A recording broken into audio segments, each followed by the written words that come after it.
that is one of the questions that one of the residents had. They were kind of out in the Hemet Anza area, kind of the unincorporated spots and stuff like that. And with cannabis laws that are changing, and even in the real estate industry, we're having to deal with this, because now it's like, okay, well, statewide you can do it, but federally you can't. Right. It's still illegal, even statewide. I mean, mass marijuana grows are completely illegal. Yep. County of Riverside marijuana grows are illegal. The statewide, law says you can have 6 plants, 12 plants in the same house. But a mass marijuana grow, completely illegal. All of the marijuana grows in Anza the quality of life issues that they have up there are sad. Yep. And you feel bad for them. And those are all illegal marijuana grows, and we should be doing something about them. Yeah.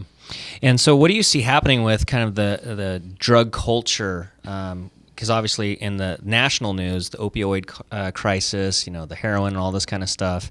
Are you seeing that a lot on the streets with the methamphetamines? Like, what's kind of the pulse of methamphetamine that? has always been around. It used to be the cheapest thing. It used to be the drug of choice because it was cheap. Mm-hmm. When the chemicals to make meth became more expensive and illegal, then that drove the price up, and so then other drugs were cheaper. So unfortunately, heroin became cheaper than methamphetamine, and there are a lot different consequences for having too much heroin, overdosing on heroin, than methamphetamine. Seems like in the past decade, it's just exploded. It has. We're having a lot of issue with heroin across the country. Yeah. The opioid epidemic. It's not only heroin; it's also prescription opiates. But it is a serious problem, and our state didn't make it any better when they basically legalized drugs.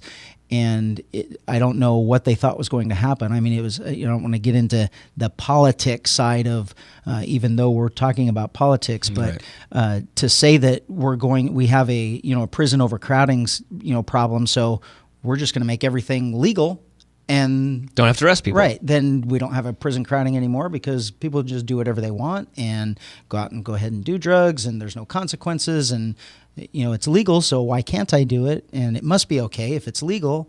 And a lot of people, if there's that, you don't want to do something illegal. You're raised with morals, you're raised with ethics, and you don't want to break the law.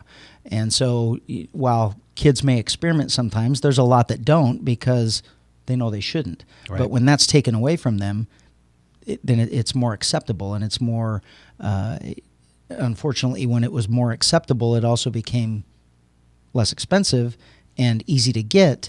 And so now we're having serious problems, especially with an opiate that, you overdose on an opiate, and it basically just shuts your systems down, and everything just stops working, and, you go into a coma and you die.